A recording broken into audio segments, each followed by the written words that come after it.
Romualdez kasama sa sindikato.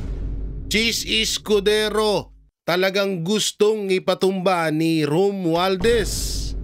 Grabe itong mga pag-uusapan natin ngayon mga banateros. At talagang sobrang hihimay-himayin natin kung bakit nga ba idinidikdik itong si Senator Chis Escudero ni Martin Romualdez. Dahil sa issue ng donation na 30 million nung campaign ni Senator Chis Escudero. At bakit nga ba puro na lang kay Chis mas dihamak na mas malaki ang kinakaharap na korupsyon ni Martin Romualdez at Saldico kaysa naman kay Senator Chis Escudero. At eto si Comelec Garcia, nagpapakatuta na. Talagang obvious na yung pagiging tuta ni Chairman Comelec Garcia.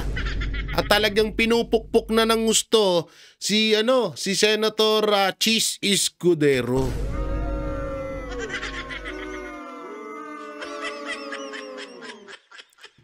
So dito mga banateros, may mga ito po seryoso po ito. Sana ma-share nyo po itong video na to. Napakaganda po nitong mapapanood nyo ngayon.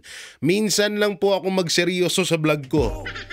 Minsan lang ako maging maayos sa vlog ko. Sana naman i-share nyo tong video na ito. Dito kasi ipapakita ko lahat sa inyo kung ano yung talagang strategy ni Martin Romualdez para mailihis sa kanila ang issue at mapunta sa mga senador.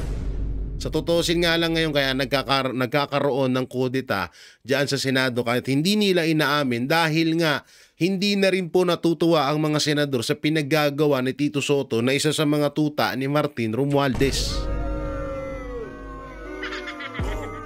At ito po yung una Papakita muna natin yung kay Senator Chis Escudero. Ito po yun. 30 million na donasyon sa Kamara, sa kampanya ni Escudero galing daw sa sariling bulsa ng kontraktor na si Lawrence Lubiano.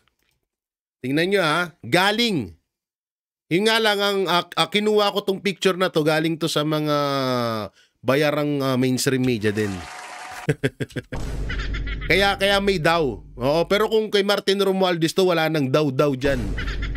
Talagang tumbok na agad. Talagang hindi nila panapanilo. Dito hindi nila pinapaniwalaan Eto, inamin po ito ni Lawrence Lubiano na sa sarili niyang pera at nagkakahalaga po ito ng 30 million pesos. Malaking halaga po kung sa totoo lang. Sobrang laking halaga. At unang-una, pinatotohanan naman nung taong ito na galing sa sarili niyang bulsa yung ibinigay niyang donasyon dito. So para ho sa akin, hindi po big deal yun. Hindi big deal yun. Dahil kung pera niya naman ng ang ibinigay niya rito at talagang pinaglaban po ni Lawrence yun. So wala tayong masamang dapat doon. Wala tayong hindi natin mamasamain yun. Eto po yan. Bakit nakatutok ang mainstream media? Bakit ang ibang mainstream media, hindi ko nilalahat ang ibang mainstream media, bakit nakatutok sa issue ni Senator Chis Escudero pero binabaliwala ang issue ni Martin Romualdez na nagkakahalaga ng nagkakahalaga ng 241 billion. Romualdez pays to criminal, case over, alleged. O kita mo, pagdating kay Romualdez, allegation na. Pagdating kay Senator Chis Escudero, totoo na agad. Budget insertion. Ulitin ko po babalik-balikan po natin. Kay Senator Chis Escudero, 30 million pesos.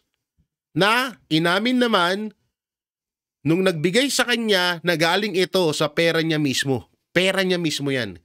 Galing sa kanya yan. At hindi rin natin totoo kung talagang nagbigay ito. Hindi natin alam to, hindi natin 101% or 100% na kung totoo yung sinasabi niya na binigyan niya si Senator Chis Escudero. Alisin natin to, tandaan nyo 30 million pesos. Samantalang kay Martin Romualdez, 241 billion pesos. Na hindi na masyadong napag-uusapan ngayon. Bakit? Bakit hindi na masyadong napag-uusapan ngayon? Kasi nga, yung issue ay nakadivert na kay Senator Chis Escudero. Na ayun yung pinapalabas ngayon ng mga bayarang vlogger, bayarang mainstream media para hindi na mapansin yung 241 billion na insertion budget ni Congressman Tambaluslos, future Prime Minister Martin Romualdez. Wait! There's more. Ito pa isa. Ito pang isang ang nililis nila. Ulitin ko, babalik tayo rito. Sa 31 million pesos na di umano'y ibinigay or idinonate kay Senator Chis Escudero nung panahon ng kampanya. 30 million pesos. Bakit ito pinag-uusapan? Samantalang itong isa na to, hindi pinag-uusapan. Ayan o, 35 billion, 240 million pesos.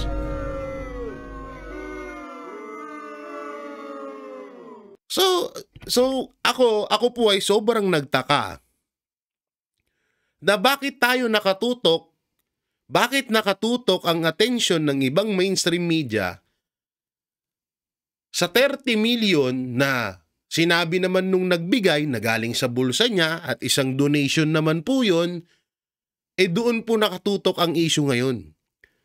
At tuloy-tuloy, walang humpay. Pero etong 35 billion at etong 241 billion pesos na nasa kamay na ni Martin Romualdez at ni Saldico, bakit hindi pinapansin at parang nawawala na ho sa issue ng nakawan dyan sa ating gobyerno? Bakit? Ayun po yung isang pinagkakatakahan ho natin. Okay naman ho sana, sige sabihin na natin, nandun naman po, kasi nandun naman na may karapatan naman ho sila na pag-usapan ito dahil baka nga naman na involved si Senator Chis, so walang problema ho yun. Ang problema ho dito, napakaliit po nitong 30 million pesos at ibinigay naman ito at donation naman po ito galing sa sariling bulsa nung taong ito. Pero dyan sila nakatutok. Pero etong hayop na 35 million at 241 billion hindi na pinapansin ngayon. Bakit kaya?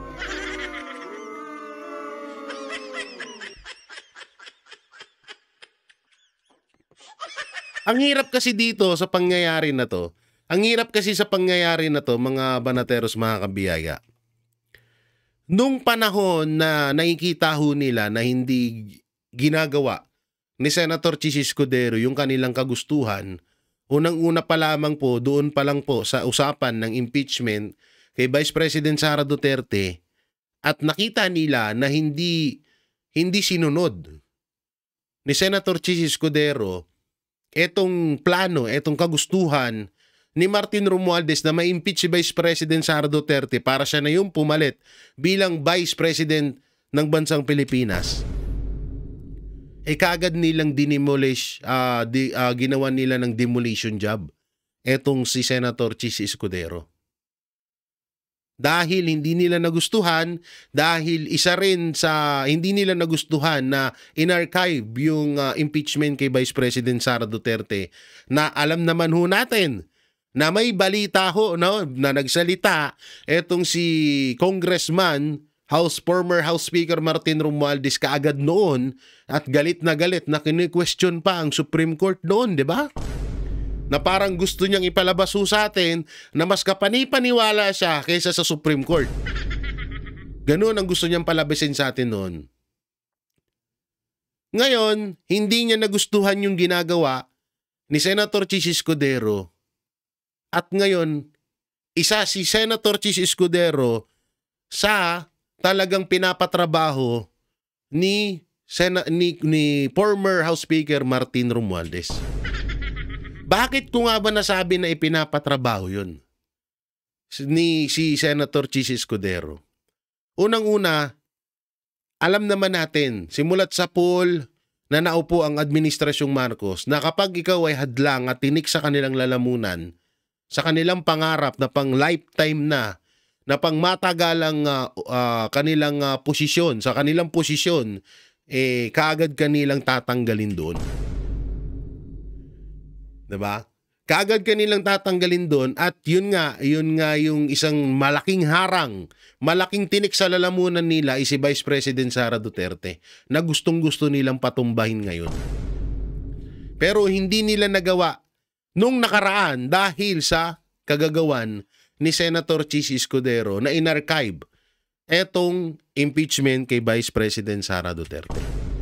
Kaya nga ipinush nila na maipasok ang dalawa nilang alagad na itong si Lacson at si Soto para isa rin sa maging tulay sa impeachment kay Vice President Sara Duterte para mapalitan agad itong si Senator Chis Escudero.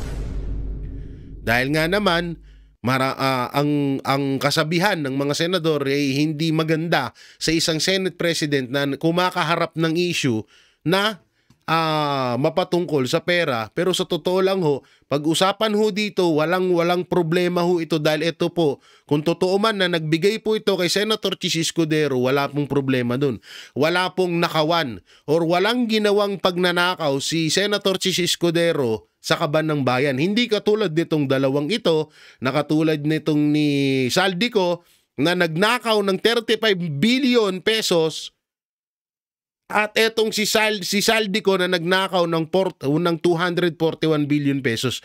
Yung iba pa nga po dyan, hindi pa natin nakikita. Yung iba pa nga po dyan, hindi natin alam. Hindi natin pa na sinasabi nga, hindi pa lumalabas. Kagaya nga nung sinasabi ko, baka nga doon sa National Budget 2026 na para sa education, na nagkakahalaga lamang nagkakahalaga lamang po ng 6 trillion pesos lang 6 trillion pesos, baka yun naman yung kinikickback ng mga ito. So ulitin ko, bakit ang mainstream media ay nakatutok dito? Bakit ang mga troll, ang mga vloggers at ang ibang mga tigapagpahatid ng balita at ang ating mga hearing, ang mga balita ay nakatutok sa issue na 30 million pesos, samantalang etong dalawa na to na merong 41 billion pesos at 35 billion pesos ay isinasawalang bahala ng ibang mainstream media at ng ibang mga politiko na nakaupo sa ating gobyerno. Yan yung isa sa malaking katanungan ngayon. At hindi lang yan. Wait, again, there's more. Pinapatawa ko lang kayo. Masyado kayo seryoso Meron pa tayo dito. Eto pa. Yan pa. Eto, parang kay Chis Escudero lang din po ito at kay Martin Romualdez. Kay Chis Escudero ang issue na wala namang sapat na katibayan na ipinapakita at wala namang at tinanggi nga nung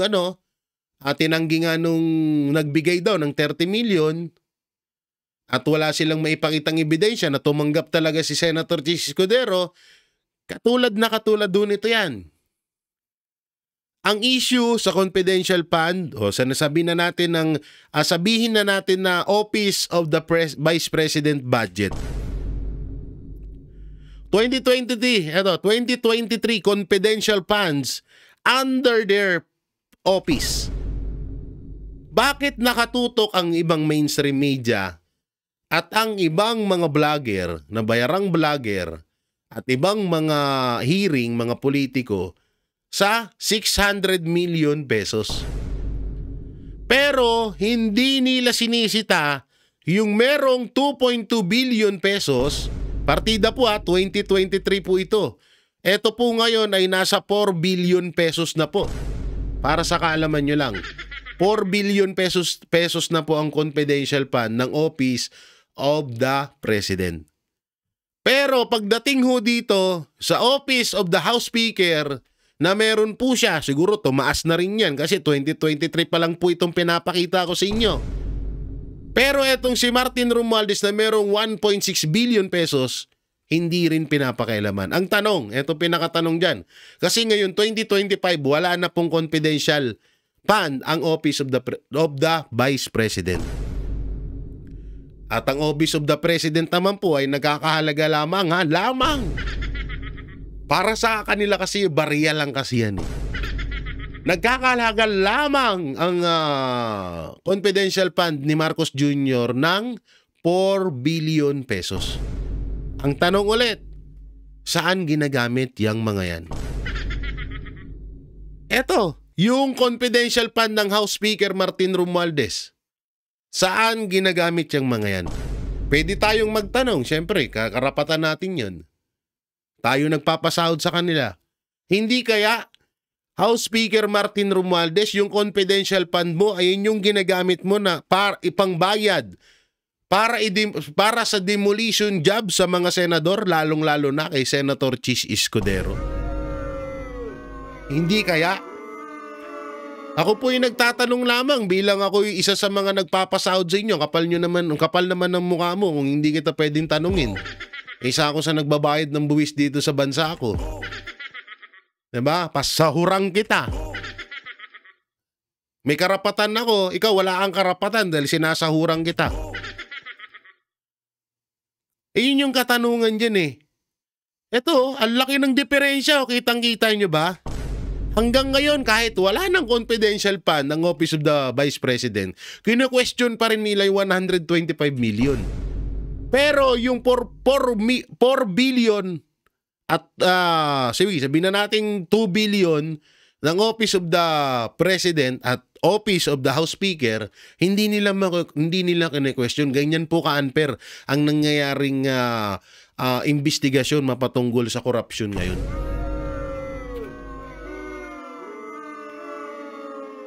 Marami pa yan. Ito pa yung isa. Papakita ko sa inyo. Ipapakita ko lamang po sa inyo ang mahiwagang rulita. Rulita no? Ang mahiwagang rulita. At eto nga yun, kagaya ng sinabi ko sa inyo kanina, hindi lamang po kasi 2023 yun. Ito po ay 2025. Ito na po yung confidential fund ng Office of the President. Ganyan na po kalaki ngayon na nagkakahalaga ng 4.5 billion pesos. Confidential fund lang po yan ng Office of the President.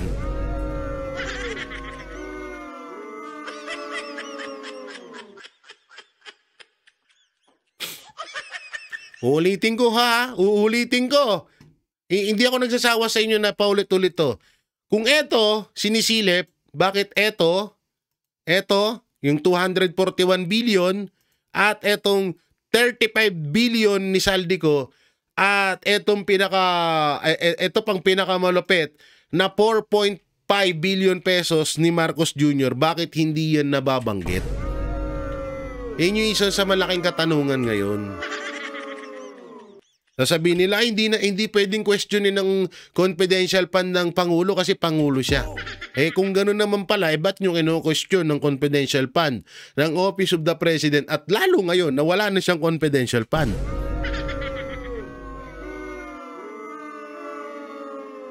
Ngayon, baka sabihin nyo naman sa amin na may karapatan kayo na questionin tong 30 million kasi pera nyo yan. Paano magiging pera ng taong bayan yan? Ibinigay nga ni Lawrence Lubiano kay Senator Chis Escudero. At hindi pa nga natin alam kung totoo talaga na binigyan niya si Senator Chis Escudero.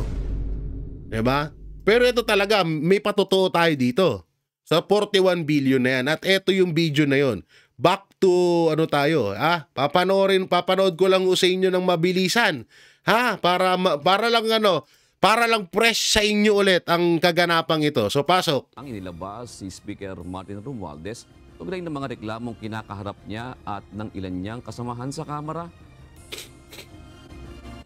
O June, hanggang sa mga oras na ito ay wala pang inilalabas na pahayag ang tanggapan ni House Speaker Martin Romualdez kaugnay ng issue, bagamat kanina pa mula ng isang pa o ihain ng reklamo ay humihingi na ang mga tauhan ng media ng opisyal na pahayag ng House Speaker. Pero yung kanya mga kasamahan dito sa Kamara, mariing tinutuligsa ang reklamo at ang timing ng paghahain nito.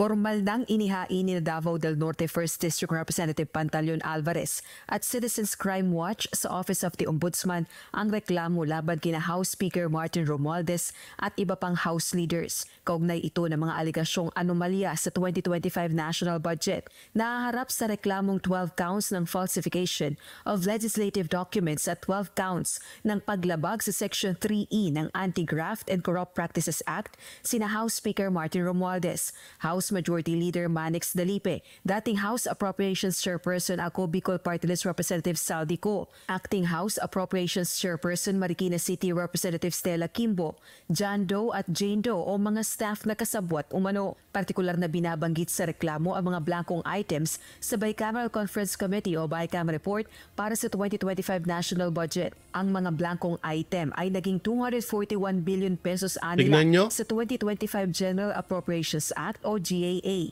Sa dami ng nilabag na batas, bakit hindi natin i-file lahat ng kaso na po pwedeng i-file?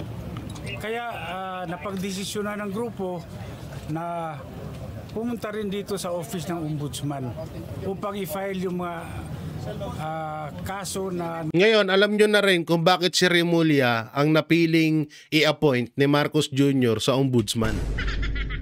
Ito rin yun. Isa rin sa dahilan to. Labag nila sa anti-graft law. Tinanong naman si Congressman Alvarez kung bakit walang isinamang senador sa reklamong inihain nila, gayong pirmado ng mga senador at kongresista ang BICAM report.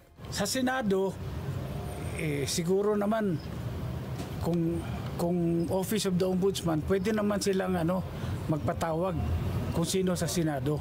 Pinagdududahan naman ng mga kongresista ang intensyon ng paghahain ng reklamo. Si House Majority Leader Dalipe, isa sa mga inirereklamo, kwestiyon kung bakit ang mga miyembro ng House of Representatives lang ang kasama sa complaint, gayong shared responsibility anya ang budget process. Gate pa nito, ang pagtutuon sa iisang kapulungan ng Kongreso ay nagpapakita anya ng deliberate effort upang i-mislead o lituhin ang publiko at pagdudahan ng integridad ng Kamara. Kwestiyon din ito kung bakit hindi nakibahagi sa deliberasyon ng 2025 General Appropriations Bill si Congressman Alvarez at ngayon lamang ito nagsasalita tungkol sa budget. Dagdag pa ni Dalipe, hindi gawang mali ang pag-aproba sa 2025 General Appropriations Bill at isang constitutional duty ng Kongreso. Binigyang diin din itong hindi lang aksyon ng Kamara ang pagpasa sa GAA at dumadaan din ito sa deliberasyon ng Kongreso bago isinumite sa Presidente para sa final approval. Naninindigan din ng isang miyembro ng BICAM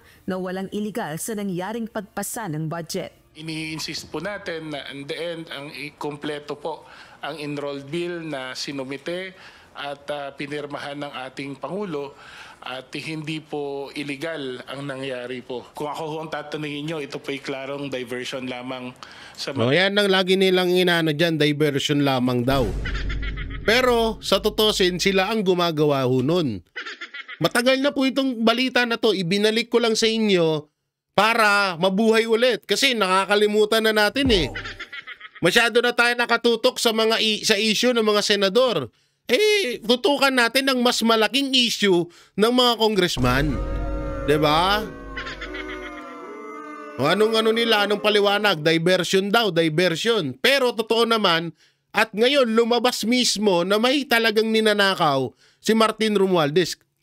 Kaya nga wala nang imik tong mga to eh. Issues. Kasi kung iisipin mo, ang tagal na nilang pinag-uusapan yung budget, bakit ngayon na nila naisipan mag-file ng cases pagkatapos na i-transmit ang impeachment sa Senado. Yun yung mga nag-uumpugang kampo dito sa Kamara, partikular na yung iilang sumusuporta sa kampo ng mga Duterte at gayon din yung mga taga-suporta na mayorya naman, mga taga-suporta ng Administrasyong Marcos Jr. ay kapwa nagbabatuhan ng aligasyon sa isa't isa na diversionary tactic o panlihis sa atensyon ng publiko yung mga aligasyon kontra 2025 national budget, gayon din ang issue naman ng impeachment laban kay VP Duterte. Balik sa'yo, June. Oo, ganun talaga, Rosalie, di ba? Kung mapapansin nga natin sa tinatakbo nito. No, yan na, napakaliwanag nito. Ngayon dito tayo mapunta. Ito na yung sinasabi ko sa inyo kanina. Bakit dito nakatutok? Ito, tanong ko ito kay Chairman George Garcia. Chairman George Garcia, bakit dito ka nakatutok? Pero sa dito at dito, hindi mo tinututukan. Bakit kaya? Ito po yung isa sa nakakapagtaka kay Chairman George Garcia. Bakit doon siya nakatutok? Pero eto, binabaliwala niya. Wala siyang pakialam dito. Pero dito, talagang gigil na gigil siya.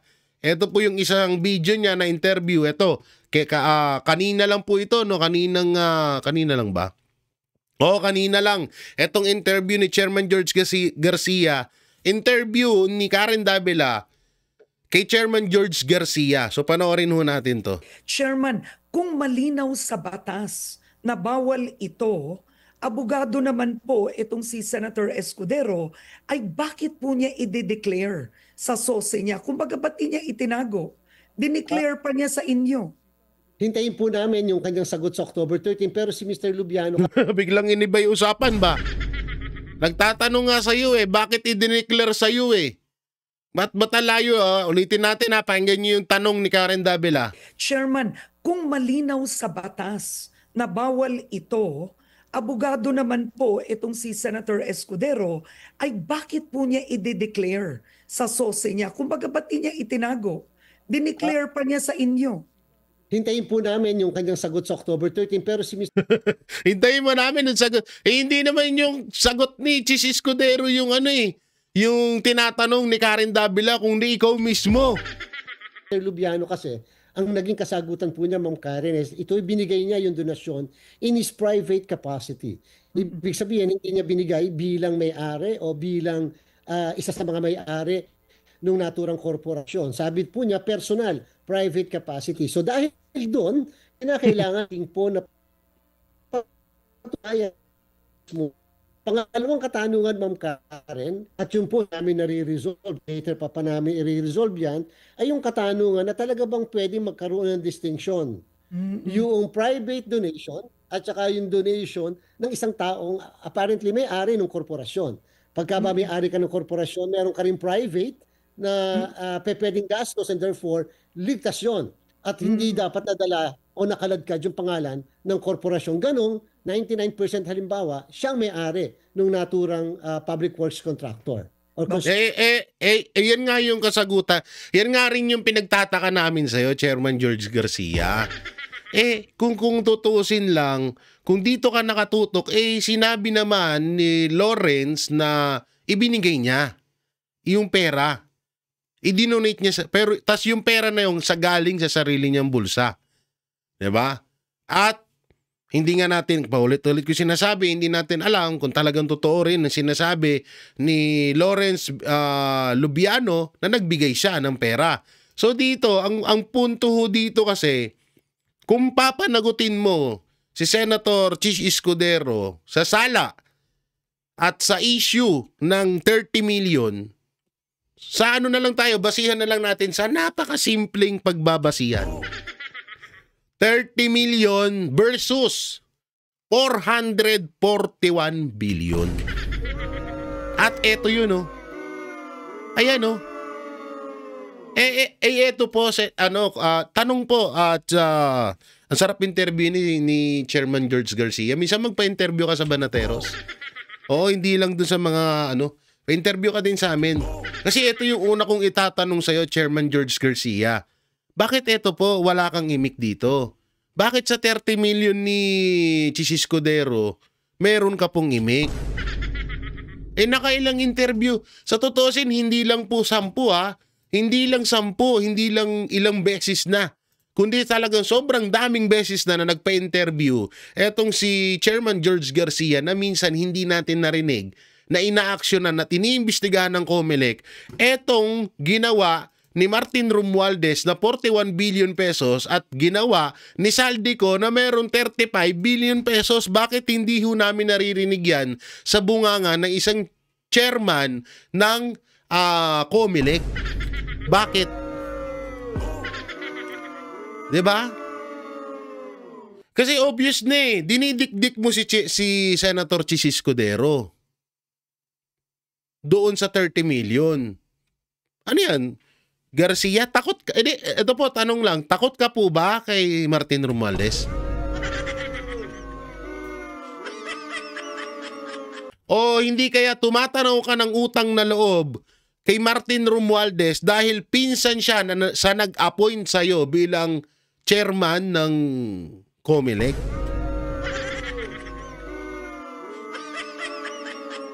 Hindi, ako po ay nagtatanong, wag niyo pong masamain yun sa Garcia, ha? Chairman George Garcia, wag niyo pong masamain yun. Nagtatanong po ako. Gusto ko kasing, masyado po kasi akong naguguluhan eh. Masyadong kumakalampag yung utak ko. Sobrang kasi nito eh. So, sobrang punong-puno nito, parang sasabog na. Ako po ay nagtatanong na bakit ganun? Bakit nakapokus ka lang kay Chis? Kay Romualdez, apakalaki nun ha. Hindi mo sinisilip. 41 billion ni search yun. 35 million ninakaw ni Saldico, hindi mo sinisilip. Takot ka kay Romualdez at kay Saldico? Kung takot ka, aminin mo. Maiintindihan ka namin. Pero kung hanggang Chis Escudero ka lang, na wala namang sapat na ebidensya, wala namang sapat na basihan, na lumabag sa batas etong si Senator Chis Escudero, hindi mo kami mapapaniwala sa ganyan mo. Nakailang interview ka na, paulit-ulit ka na lang. That's very good that you're explaining it. So what you're saying is the COMELEC will eventually make a distinction. Kung pwede ba na may personal capacity to donate kahit na yung kumpanya ng tao ay may kontrata sa gobyerno. That's one. Okay. Ang tanong ko next is, how far will the COMELEC go? Because the Philippine Center for Investigative Journalism came out with a report. Apparently, ginagawa to ng maraming politiko. I'll read it, no? So you have President Marcos Jr., Vice President Sara Duterte, also accepted campaign contributions from, let's say, Rudil Construction Enterprises. Okay, isa pa to ha. Yung issue kay BP Sara Duterte at Marcos Jr. na tumanggap daw ng donation nung panahon ng halalan. Biglang nawala yung balita. Ang narinig ko dito, si Marcos Jr. ang tumanggap ng donasyon.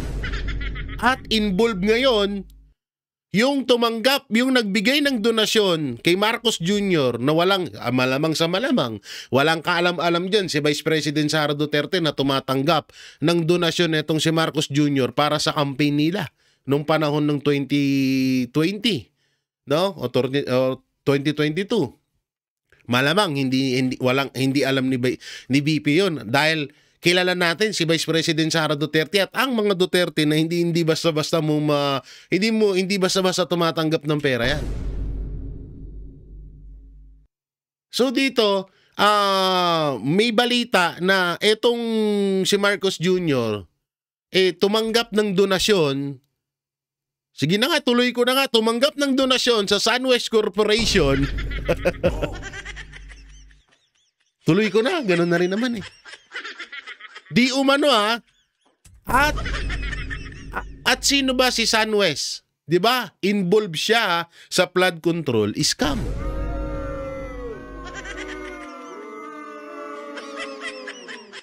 So isa pong nakakapagtaka ho dito, bakit parang hindi ata sinisilip ni Chairman George Garcia 'yun. Hindi ko po tukoy kung ilang milyon po yun or bilyon. Hindi ko po tukoy kung ilang milyon po yun. Pero ako po'y nakakasure na galing po yun sa SunWest at ito ay mas dihamak na mas malaki. Kasi noon pa man, etong si Saldico, mahilig na ho itong mag-donate or magdonasyon sa mga politiko. Lalo na ho dyan sa mga matataas na mga tinatakbo. Ito yan, yung presidente, vice president, senator, congressman, sa kapwa niya, sa mga senador, ganun. So, bakit hindi nasisilip ni Chairman George Garcia yun? Bakit kaya? That was one of Marcos's largest contributions, 20 million. Ito naman rin isa pa, may Kirante Construction, 1 million. PCIJ po ito Sara Duterte also got generous contributions allegedly from this report from Generous Construction. Okay, tama. Pagdating kay BP Sara, allegedly. So, ibig sabihin, walang kasiguraduhan. They back DPWH contracts too, and also SDevCo based on the PCIJ Pakinggan report. niyo yung ano rito At ni hindi lang yun. Chairman George. Ito pa noong 2023, nirelease ng PCIJ, even Senator Joel Villanueva supposedly got campaign donations from a contracting company. So ang dami po nila. Ang dami po nila na ito ang kalakaran. Paano po yun? How far will you go? Yes, Ma'am Karen, we started already yung pag-review ng 2022 SOSE. Total po, ang prescriptive period, election offense po kasi ang nature ng ating investigation, meaning to say, criminal case. Hindi po ito yung removal. Wala po kaming jurisdiction to remove yung mga nanalo na proclaim na, nag-oath, nag-assume na ng posisyon. Hindi na po sa amin yun. Na either nasa Office of the Ombudsman. Bakit si Abante talo na pinanalo nyo pa? Kung wala sa inyo yun. Nasa DILG sa local officials o kaya nasa Senate or nasa House o kaya naman po nasa Presidential Electoral Tribunal. Yung sa amin po yung criminal aspect noong Section 95. Now po, I would like to confirm yung mga binanggit po ninyo sa 55 namin na pinadala sa DPWH na mga contractors, 2022 po muna ito, wag po muna yung 25. Total, ang prescriptive period yan, 2030 pa eh. Samantalang yung 2022, ang prescriptive... Ay, narinig nyo yun? Ulitin natin Pakinggan nyo. DILG sa local officials o kaya nasa Senate or nasa House o kaya naman po nasa Presidential Electoral Tribunal. Ito, pakinggan nyo. Sa amin po yung criminal aspect noong Section 95. Now po, I would like to confirm yung mga binanggit po ninyo sa 55 namin na pinadala sa DPWH na mga contractors, 2022 po muna ito, wag po muna yung 25. 2020 daw muna, wag muna daw 2025. So, kailan mo action nun yung 2025, Chairman George Garcia? Pag wala na sila dito sa Pilipinas? Katuto ka lang sa 2022. Sa 2025, hindi. Okay. Total, ang prescriptive period yan, 2030 pa eh. Samantalang yung 2022, ang prescriptive period, 2027 kasi 5 years. Ngayon po, doon sa 55 na pinadala namin, sa DPWH kasama po yung kay Mr. Lubiano doon, so 54 na lang. Pinapa-confirm namin, talaga bang may kontrata yan before the election, the filing of the candidacy, during the filing, or immediately after the filing, kahit na nanalo na yung kandidato. Pero hindi ba sumagi sa isip mo, Chairman George Garcia, na kung sinabi man ng DPWH na konektado itong si Lubiano ba? Tama ba? Wait lang Lubiano, kung etong si Lubiano ay hindi ka ba napaisip na baka mamaya kinokontrol din ng DPWH? Hindi kaya ganon? Kasi una-una, pag issue ng flood control scam, dawit ang DPWH. So parang Bryce Hernandez lang yan. Para hindi siya mapukol, magtuturo siya ng iba para lahat sila. Or pwede rin naman parang Bryce Hernandez yan na magtuturo ng iba para absuelto yung amo niya. Hindi si Alcantara ang tinutukoy ko Eto, yan ang tinutukoy ko.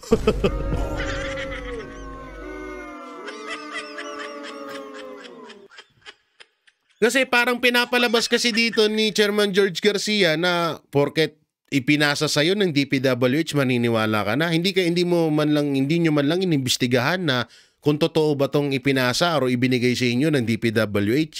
Una-una, kumakaharap din sa matinding issue itong DPWH. Hindi kaya pwedeng Kung halimbawa 2022 to, so sakop pa to ng Administrasyong Marcos. Kung 2022 to, pwedeng etong mga nasa DPWH na nagbigay sa inyo ng impormasyon about sa 30 million na donation ni Lubiano kay Senator Chis Escudero, hindi kaya pwedeng mala Bryce Hernandez na nagtuturo sila para hindi talaga mapukulan yung kanilang amo? Kasi ang ulo ng issue ng nakawan, Palasyo at Congress. Gitna ang DPWH, buntot ang mga kontraktor. So bakit kayo nagsimula sa kontraktor, hindi nyo man lang sinimulan yung ulo? We would like to confirm, kasi po ma'am, kinakailangan ma'am Karen, mapatunayan muna namin na public works contractor yon. Kasi kung private contractor naman pala, wala tayong pag-uusapan. Ngayon, I would like to confirm, tama po kayo. Kasama yung may presidential candidate, vice presidential na party men, 4 na party list at meron pong 2 na candidates for governors and 2 candidates for vice governor. So, yan po yung 55. Ngayon, mga nakakaisang buwan na po yung sulat namin kay Secretary Vince. Medyo wala pa po tayong natatanggap na confirmation, but we decided to proceed already with that of Senator Chis. Kasi naman po, na-expedite yung kanya, not because we are trying to single him out, but because wala na po kasing kinakailangan patunayan na public kasi inamin na eh. Inamin nila. Sila mismo na amin. Okay. Yes po, ma'am. So, pero yung amin na yon, ang sinabi is sarili niyang pera. 'Di ba? Ang nangyayari kasing investigasyon ng COMELEC, pinapaniwalaan nila yung sinasabi ng DPWH, pero yung sinasabi ng contractor na galing sa pera niya mismo, yung i-donate kay Senator Chis Escudero, hindi pinapaniwalaan ng COMELEC. Nakapokus lang ang COMELEC na, binigyan ka ng 30 million. Yari ka sa amin.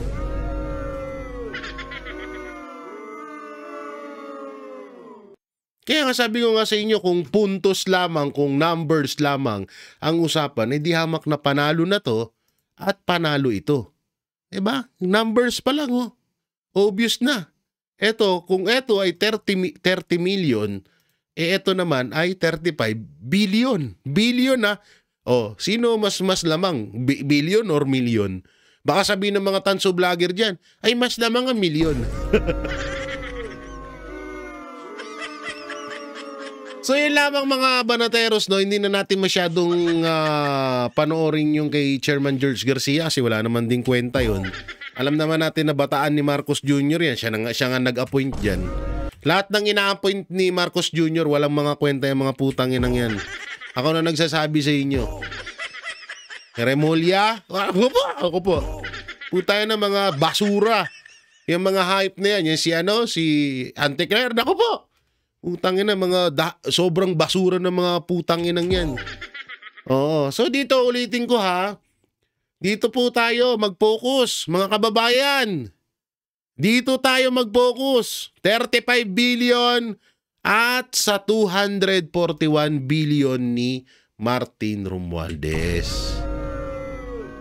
Yan. Diyan tayo mag-focus. Nagpo-focus, masyadong napaghahalataan ng ibang mainstream media na nakasubaybay lang dito sa kay Senator Chis Escudero. Pero pagdating dito kay Martin Romualdez, wala kayong imik. Huwag ganun. O kaya ako to'y pinapanood din sa inyo para sumagi ulit sa isip nyo na meron tayong kinakaharap. At dapat natin itanong ito kay Martin Romualdez at kay Saldico. Etong mga ganito, yan 35 billion worth of funds inserted by Saldico. Bulacan sa Bulacan. Tapos, eto pa pala, idadagdag ko yan. Nung lumabas to, kagad i-demolition job din si Senator Villanueva. Para malihis na naman. So yung issue kay Martin Romualdez, ang pinangtaklob doon, issue kay Chis Escudero. Ang pinagtaklob kay Saldico, para hindi to mahalata hindi masyadong matuunan ng atensyon ng mga Pilipino, ay yung kay Villanueva. ni Senator Villanueva. Ganyan sila kagaling mag-divert ng issue. Ganyan sila kakupal. No, butang ina, di ka nalulula dyan. 241 billion, isasawalang bala mo. 35 billion, isasawalang bala mo. Katarantaduhan ho yun. Sobrang nakakatarantado po yan. So yan mga barateros, mga kabiyaya, ano pong may kukomento nyo dito sa usapan na to? Oo, sino nga ba dapat ang mas tuunan ng pansin? Yung 30 million issue ni Senator Chis Escudero na ibinigay naman at sa sariling bulsa galing, or yung 241 billion na insertion ni Martin Romualdez at 35 billion ni naninakaw ni Saldico. Hindi nga lang 35 billion yun eh. Alos trillion na nga yung nakukuha ng dalawang yan eh. So ano pong may kukomento nyo? I-comment nyo lang po dyan sa baba at ating babasahin yan. At syempre, don't forget to like, share, comment, and subscribe sa ating YouTube channel. Paipindot na lang din po yung bell button para lagi kayong updated sa ating mga video araw-araw. So maraming salamat. Ingat po kayo palagi. God bless and peace and bye-bye. Yan ang Banateros, walang inuurungan. Pag tama palakpakan, pag mali ay babanatan. Yan ang Banateros, boses ng ordinaryong Pilipino.